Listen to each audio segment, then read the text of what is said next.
Hello and welcome to Minority Arts Appreciation Society podcast, where we're ticking all the boxes and bringing a much-needed minority perspective to popular internet discourse. And today we're reviewing Fiona Apple's "The Idler Wheel is wiser than the driver of the screw, and whipping chords will serve you more than ropes will ever do." Normally abbreviated to "The Idler Wheel." I'm nervous. I got butterflies. Oh, yeah, you do love this album. Talking about something you love is hard. Released in 2012, a hot June day. What a day that must have been! I would have, oh man, I would have been geeking if I was me on that day. Not that I wasn't me on that day. Or if I wasn't a 12-year-old. Wait, is this the "I'm thinking of ending things" episode again? You're not in the house, Mattie. Mainly, I'm interested in what Mattie thinks about this as a newbie. I mean, what is your history with The Idler Wheel by Fiona Apple? Non-existent, as I established in the. I was gonna say prequel to this episode, and then I remember that's not how prequels work. The prior Fiona Apple episode, exactly, the predecessor to this episode on When the Porn. I'm letting Josh hold my hand through my introduction to Fiona Apple with these two albums. I intentionally didn't listen to any other Fiona Apples between the recording of When the Porn episode and when we're recording now. Just so largely because of a time constraint thing, I wanted to dedicate as much time to this album as I could. Did you have any preconceptions of this album? What were you sort of expecting? From the album artwork alone, it seemed a lot more. When the Porn is a very personal album, but this seemed a lot more sterile and internal, rather than a sort of more emotional explosion that a lot of When the Porn can be characterized as. So yeah, that's how I saw it coming into it. Interesting. More artsy, maybe. Yeah, headier, I would say. But I remember I was when I was a wee lad, a small 14-year-old, 15-year-old. I was really intimidated by this album. It was at the time in internet nerd music circles. It was the Fiona Apple album that was most circulated as this is a cool album. Okay. And I was the artwork and the way people talked about it made it sound really dense and difficult, and I was really intimidated by it. And so I was just putting off listening to it for ages and ages. So I was I'm too dumb. I'm not actually ready for that album. And yeah, so I actually got into her through When the Porn, because that seemed a bit more inviting, and it was actually the single Shadow Boxer from the first album. Oh yeah, a huge radio hit. That was the first song that so yeah, this was a really, so I kind of see what you mean. I had a similar kind of reproach to this album in terms of being intimidated by its grandeur, I guess, the reputation it had. But I mean, why beat around the bush? Let's jump right into it. To set the stakes, I think, we do get a more confident Fiona. Just as personal as When the Porn, but personal from more of a middle-aged perspective. Mm-hmm. And I think this album is as harsh as When the Porn is. I think this album is almost even more brittle. And I'm wondering, how did this album hit you? How did you? How did this wash over you, I guess? Okay. So this being my second Fiona Apple album, like I said, I'm finding it quite difficult not to compare it and contrast it against When the Porn. But one thing I found supremely telling about this album is how my listening habits differ from When the Porn. With that album, I was much more able to dip in and out and kind of take songs much more on their own. Whereas here, if I'm listening to any of this album, I'm listening to it all from start to finish. It's a much more sonically stark album, in my opinion, and so I think it's kind of begging you to get into its head and ingratiate yourself into its quirks, to explore its kind of twisted and bitter apple that it presents. If we're comparing... You're fired. Come on, that was kind of cool. And like I said, if we're comparing these two albums' artworks, like When the Pawn, not that When the Pawn is a surface album, but When the Pawn shows the outside of her face, and here it's this abstract illustration of the inside of her face. And so once I did what this album was demanding me to be doing, I realized why it was moving me so much. And that's because I think this album is about OCD. At the time, Fiona Apple was very open with her struggles with OCD. And the moment that I looked this up was really moving and meaningful for me, because I mean, I don't know if you're listening for the first time. I've suffered with OCD my entire life, and it was lyrics like in Every Single Night where I didn't want to impose myself entirely on this artist, but I was listening to the lyrics and I was like, there is absolutely no way she isn't describing what I experience. And yeah, so when I looked it up and discovered that, it was a really important moment. And so yeah, it reminded me that like just of like the power of art in that way, and of the power of Fiona Apple especially, like to so beautifully weave in such a complex illness, so that someone like me could still identify it. It is incredible. I think you have to be a genius to do that. So yeah, this album was very important to me. Yeah, I'm really happy that it resonated you in that element, because that's something I was really worried about. And I remember, I don't know if it was on record, but I do remember I did say like, "Ooh, think you're gonna really like Idler Wheel. I think it's about OCD, but I don't have OCD, so I was scared that you'd hear it like, this isn't about OC. This guy's Yeah, this guy's talking about. This guy's Yeah. crazy."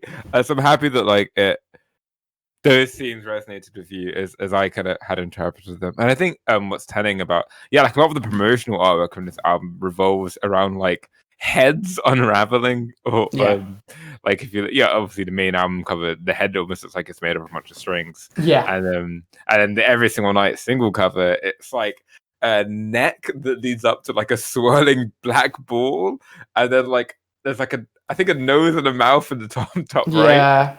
Just like heads exploding or imploding, kind of. So yeah, and a lot of this album is about kind of, for me at least, being locked into your own head and struggling with other people to acknowledge you, or even to help them with their own locked inness. Like the track Jonathan, where she sings about her then boyfriend. I think they'd actually broken up by the time the album was done, but Jonathan Ames, or Jonathan Amos, Ames, right? Ames. I believe Ames. Who's based on the type of literature he was writing, probably depressed alcoholic guy. And yeah, that song is like a lot of this album, a very like terse, tense exploration of these two people are really like locked in and in lots of pain, like mentally, that just can't help each other. And like she says she likes watching him live, and he's like the captain of a capsized ship. Like she acknowledges how self-destructive he is, but then she herself kind of is self-destructive with a little fist tugging on your forest chest. Like this kind of like, it's a very contentious relationship, and I love that throughout this album there's always kind of a striving towards some sort of like in the first track she sings, "I just want to feel everything," and there's this real striving for some sort of like relief, like some sort of just, I want to let go of this. That line doesn't fail to make me cry every single time. I'm really glad you brought up the line, "just tolerate my little fist," because I mean, in that song, spoilers, Jonathan is one of my favorite songs, and the lines, "and calibrate, and heaven's sakes, don't make me explain, just tolerate my little fist tugging on your forest chest." It's perfectly summing up like the way that people with OCD want to be understood. They want it to be this unspoken thing where they're just accepted for who they are, rather than for the fact that people understand exactly the intricacies of our mental illness. It's like, yeah, I'll wrap up my thoughts on Jonathan when we get to favorite tracks, but my God. Yeah, but like you said, with the trying to be understood, but also wanting to keep a kind of opacity there, gets to the heart of like, I feel like this whole album feels like clenched teeth and like screwed up fist and like frustration. Yes. Just this whole album is so tense and thick for me, and there's this constant juxtaposition between like trying to have lighter moments and then there's always this darkness in the background, this tenseness. I'm trying to remember what song it was. I think here it was Werewolf. Um that there's some really like my friend Fen, who made the music for this podcast, they made a really good point about this song, how that there are these really endearing, simple, almost childlike phrases like "you were such a super guy." Sorry. What was that, Mattie? Scarlett sent me a message and I thought it was an important message, but it was a meme. I'm very sorry. Jesus. Yeah, endearing, simple phrases like "you were such a super guy," which is almost like teenage crushery. Crushery, is that a word? But then a really comforting kind of attempt at like accepting something, feeling everything, kind of accepting it. Like, nothing wrong when a song ends with a minor key. Like, it's okay if shit ends like up tense. Like, it's fine. I'm gonna accept this. Like, just wanting to sort of release. But of course, OCD is about like circling through the same thoughts, right, again and again and again, and not getting catharsis. Would that be an incorrect assessment? Absolutely. Yeah. So as you get like this kind of line about just wanting so badly to get this acceptance, this catharsis, you have like these muffled screams in the background. It sounds like a human aviary. Like, it's so surreal and bizarre, and it's so grating, and it really gets to that aspect of this album that it's just like, there's always this loop of just angst in the background that is really captivating. I don't want to make this the Mattie talks about herself episode, but I have to explain how intrusive thoughts work to make sense. Thank you. Wow. It's Trans Awareness Week after all, as of recording. We're bringing our minority perspectives to internet discourse.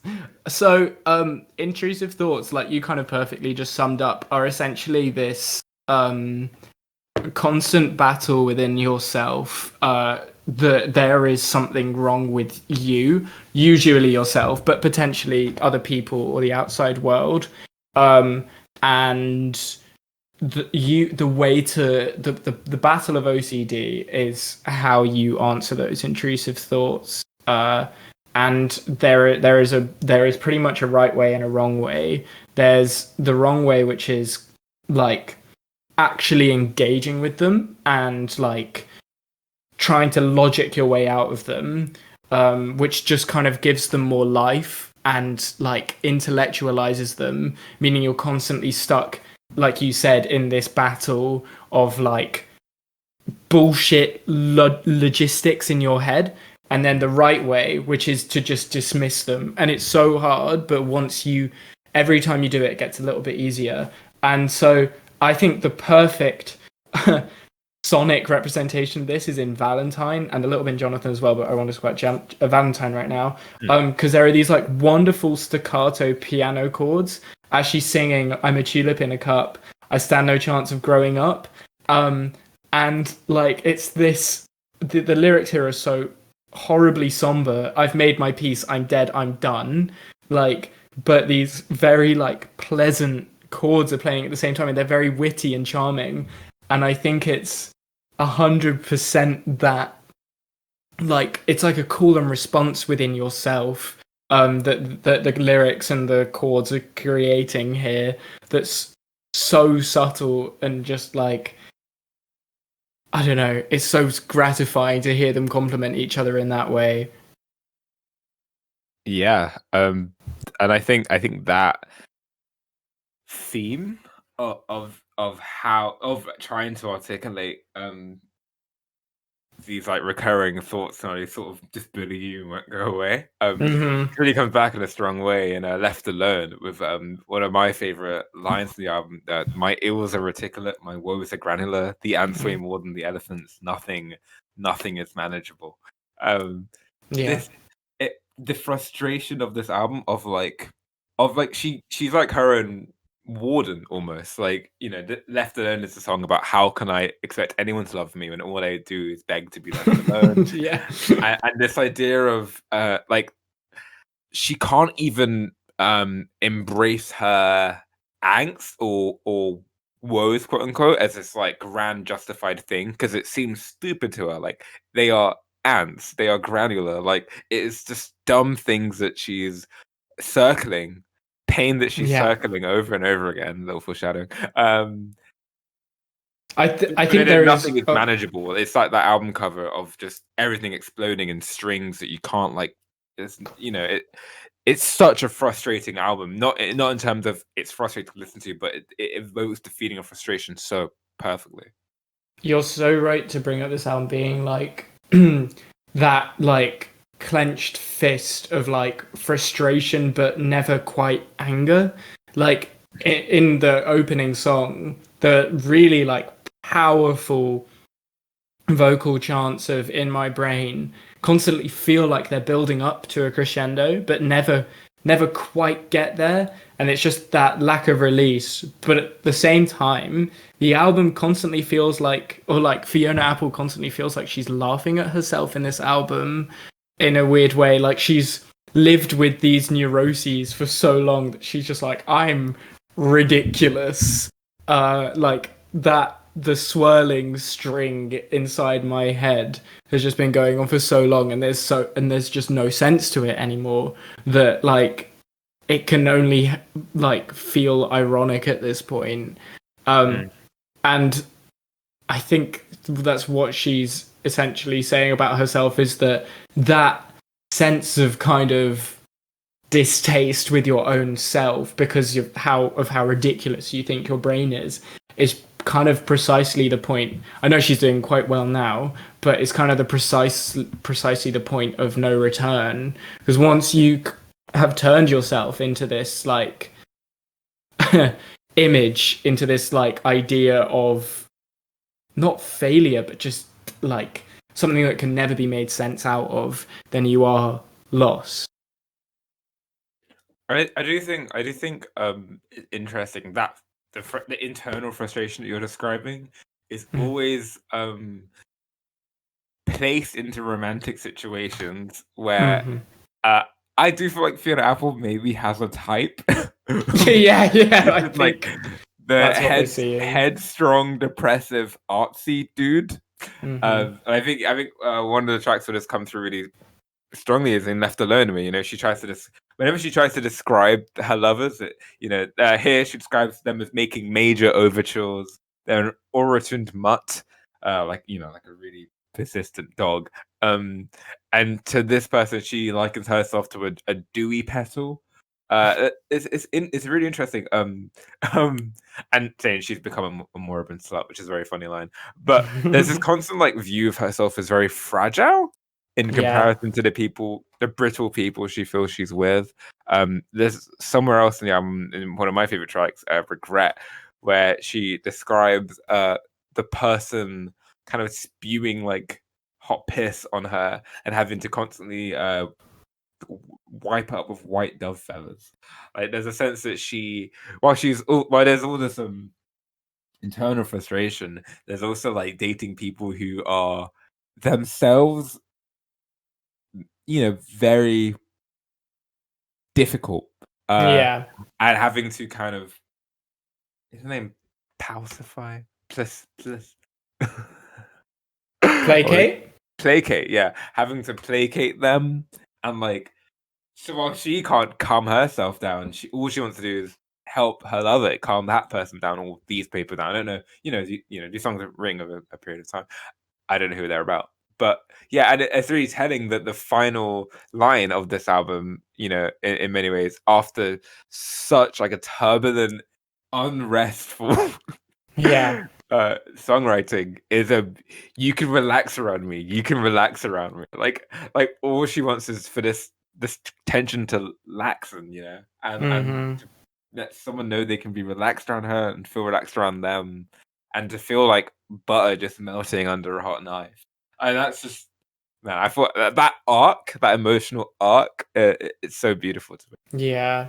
It's incredibly charming, that aspect of her on this album. Like, she's so lovable and likable in her flaws because of just how much immediate sympathy it draws up from you. And also, like, it's charming because she treats it with, like I said, such a sense of humor and kind of lightheartedness. In Valentine, when she's describing, like, I made it to a dinner date, my teardrops seasoned every plate. The rhyme scheme is genuinely like a nursery rhyme. It's so simplistic and simple that, again, it really can't help but feel like she's laughing at herself. And like, but it is tragic as well, because when I looked into the OCD she was experiencing at this point, a lot of it was around the fact that she just couldn't go to places without, like, kind of breaking down. And I think, I mean, that's almost like what's so interesting about this album, is that she's, like, interwoven the cause for her interiority into the writing so elegantly, because it is this way that OCD shuts you off from the outside world that makes you so unable to, like, escape your own thoughts. And at the same time, that is what's fueling her drive to just, like, make these moments of intimacy work, because intimacy is such a powerful distractor from your own head, no matter who you are, OCD or not. And so this album is constantly in this beautiful back and forth between the inside of Fiona Apple, who's this wonderful tortured soul, and then the external, which is this, like, caring, nurturing person who's also just trying to do right by herself. Yeah. I'm grinning ear to ear. You can't hear it, obviously. But yeah, that's precisely, like, what I love about this album, is there's so much internal violence and anger and pain. But all she wants to do is make other people feel better. And there's this question that, in a way, that really captures something very fundamental about the condition of being a person, right? Like, we're all very broken people who just want to make other people feel less broken, and in some way that's sort of impossible. And yeah, this album makes you sit with that discomfort, I think.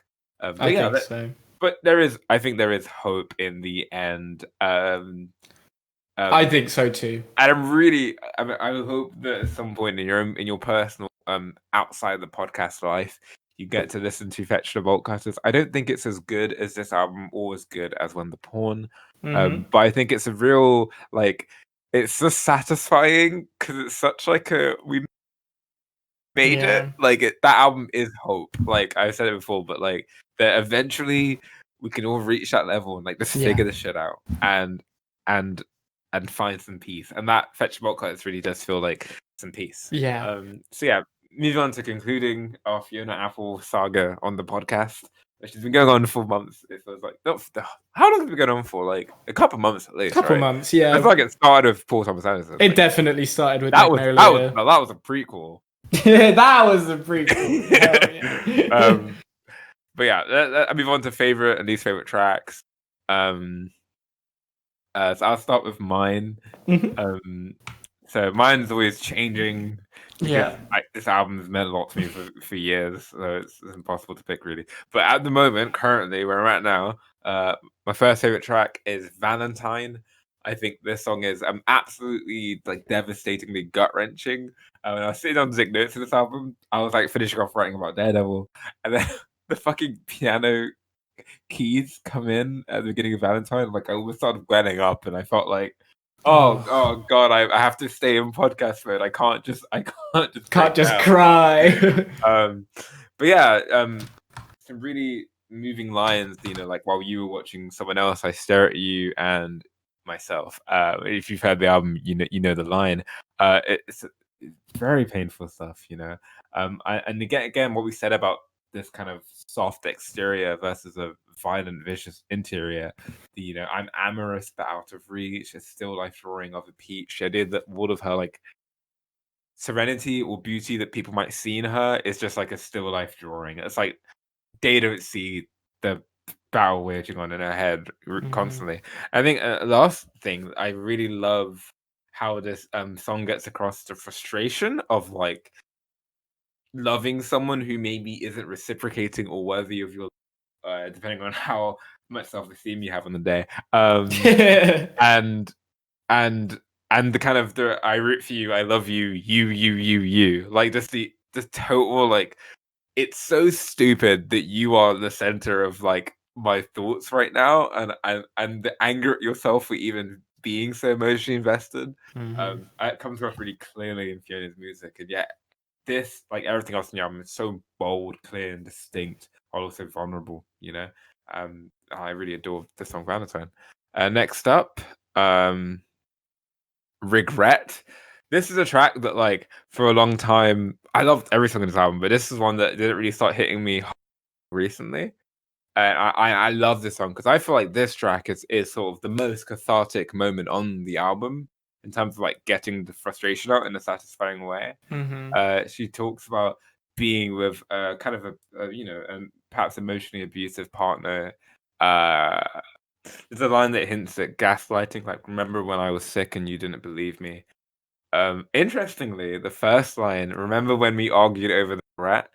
And she talks about how now when I remember you, I've truly learned the lesson of like that you're trying to teach me about how important regret is, because I really regret meeting you. That reminds me a lot of the Magnolia monologue.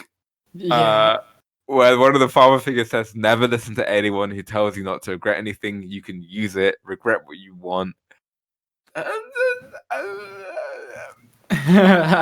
I'm not saying the song is about Paul Thomas Anderson. However, that's a very telling parallel, I think. But yeah, I also think this is one of the best choruses she's ever written.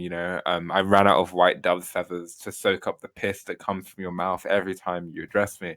And I can't sing it on the podcast. I want this podcast to be a soothing vibe, for listeners at home. But she just fucking belts this line out. It's so gut wrenching. And this is what I mean when this is like the most cathartic moment on the album for me. And I feel bad for my neighbors who had to hear me scream this line out when I was listening to this album, because it is just so satisfying. It always makes me feel better.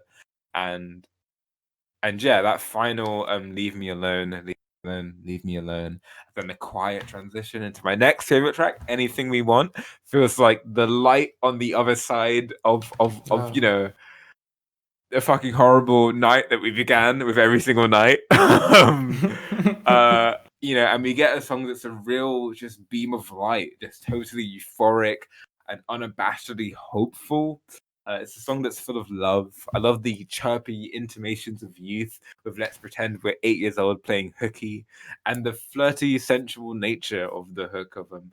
I kept touching my neck to guide your eyes to where I wanted you to kiss me when we find some time alone, which feels sultry in a way that's really like familiar, like really just like these are two people who are really comfortable with each other, and I love how the anything we want notion kind of transcends being like strictly sexual and kind of becomes what about shaking the bastards off and like about doing anything, full caps, total freedom, euphoria. I think about this song a lot when I'm going for like a tough period, and it's like if I can just get through this, I can do anything I want. And this idea that like just over this hill is just like an endless stream of possibility, and that is the hope that kind of carries this album out, in my opinion. So I think this is totally fantastic. My least favorite track,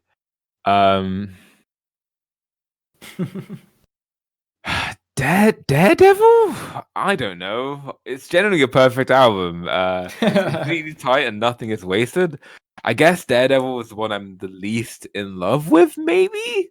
But I still love when she shouts, "Give me, give me, give me what you got in your mind in the middle of the night."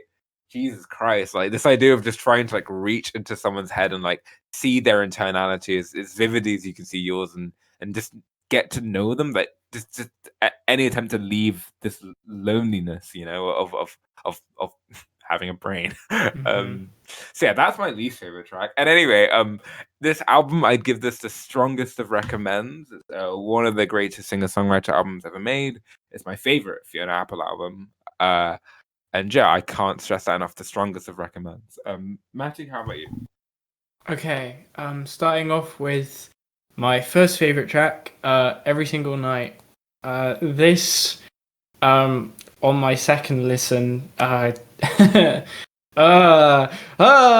reduced me to a state that it will be difficult to describe on the podcast, and I think that's mainly because a song has never made that part of me feel as represented as this. The lyrics, this is a long one, so apologies for this.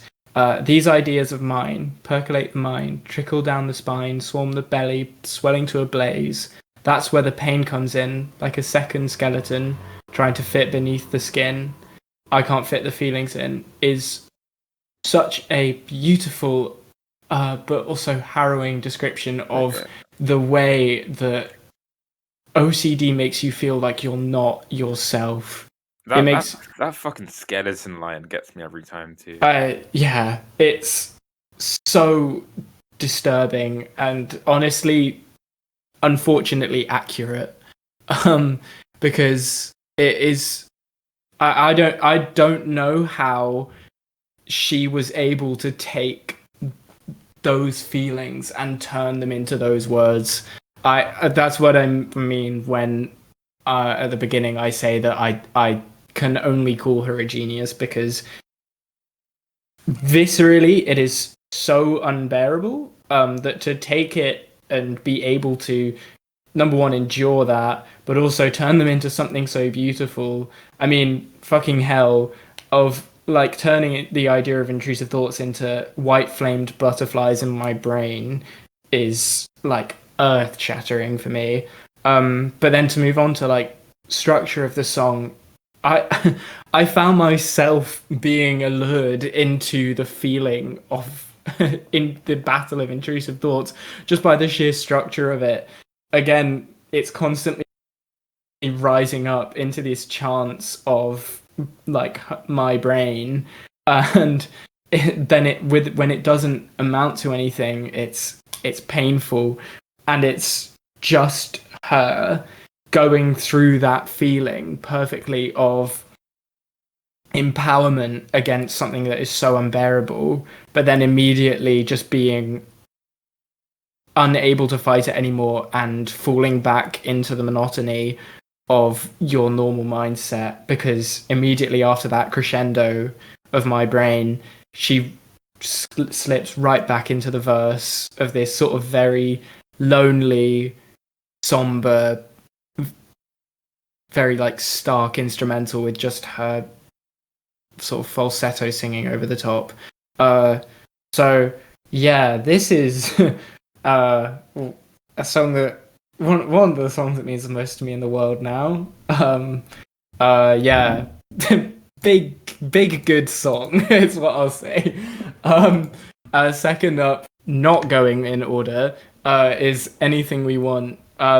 This I have less to say about this one, but it's really beautiful hearing how a loved one can just take the pain of it all away by making you feel understood when you're alone. I'm not an introvert by any means, but I really flourish like in one-on-one scenarios, hanging out with a person who I know completely understands me. And hearing this in song is really beautiful. And this, is another reason why I'm so grateful this album exists. Oh my god. And last up is Jonathan. kind of similarly to Every Single Night, but in a slightly less somber way. The kind of ease with which this song transitions from musically very challenging moments to very smooth melodies is just impressive and perfectly sums up that feeling of up and down that is consistent with this lifestyle, I guess. Again, this is clearly a song about like trying to make something work with someone when you're both not okay, but at the same time, I think it carries that pain that is inflicted from this because she is so consistently unable to find happiness because it's always going to be in the back of your mind, and the song perfectly sews that into its structure by having it being this alternation between very soft melodies and then entering very like painful melodies. And last up is my least favorite track. I don't dislike this song by any means. I'm just not really sure how I feel about it yet as a closer. And that's Hot Knife. It's a stark change for the end of the album. And I don't know how I feel about like the very minimalist. Oh, sorry, the very minimalist thing of it all. It is. I mean, if you're listening to this, I imagine you've heard this album, but it is very sort of cyclical. And I think I really like thinking about this song, but I don't know if I really enjoy listening to it as much as I like thinking about it, because in terms of thinking about it, I'm kind of reminded about like how even in happiness, it's this kind of mantra you're telling yourself in your head, and you have to keep telling yourself it because the vast majority of this song is just her saying, if I'm butter, if I'm butter, if I'm butter, then he's a hot knife. That is most of the lyrics of this song. And so what that is, really speaking to me is that even if there's any sense of relief, it's kind of on this teetering, anxious edge the entire time. I think one thing I'll say in regards to Hot Knife is I think it might grow on you with more listeners. Like it really grew on me, and I was a bit unsure about it. Like really grew on me, and also two things I really love. Just adding more things. I really love the backing vocals where while she's saying, I'm a." If I'm butter, then he's a hot knife. The backing vocals are singing, "I'm a hot knife, I'm a hot knife, he's a pat of butter." Like, this is like back and forth. There's like almost total, like, I love she's playing both roles. It adds nuance to that, and then also in a video on YouTube, she talks about how she wrote the song. She was just really frustrated with being at the studio making songs, and she was like, "Guys, can I just go home? I promise I'll do something at home. I just need to go home." And she left, and she got home, and she was exhausted, and she was like, "Oh, I have to actually do something, otherwise I'm a fucking liar." I can't stand the idea of her being a liar, so she just got in her kitchen and started like just hitting shit in her kitchen, like I guess whacking pots and stuff. That's how she came up with the melody for the song, and I think that's just really fucking cool. I think that is cool. Yeah. Do you recommend Fiona Apple's "The Other Wheel"? No. Yeah, no. Of course, I give this a strong recommend. Obviously, that comes with the clear asterisk that this is a very personal listen for me. But that said, despite how uninviting this album can appear, with again its very stark songwriting and quite brutal structures that don't really give you time to breathe and understand where you are at emotionally before it's moved on to the next idea, it's very listenable and very sweet. And I think a lot of different people can find something about themselves and how they look and value at themselves. I think, like, obviously, despite relating to Fiona Apple extremely heavily, I think one thing, the thing I admire most about her at this point is her ability to self-examine herself in all her flaws, but never feel like the world has completely defeated her, even in her lowest moments. And I think, anyone could get something out of that. So I give this a strong recommend. Fantastic. So that concludes our Fiona Apple episode, saga, if you will. And yeah, that's it. So go listen to Fiona Apple. I don't care if you've already heard it. Go listen to it again. Yeah. And be sure to follow us on Instagram at Minority Arts Podcast, and Twitter with the same handle, I believe. Just because I like seeing you guys there, and I like knowing that you're there. It's nice. It's nice. Join the community. What film are we doing next week? Next week, we're diving into the Korean New Wave with I Saw the Devil, the fiendishly controversial crime thriller.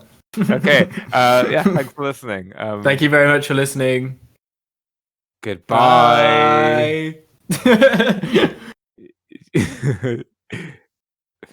She's not an ordinary apple.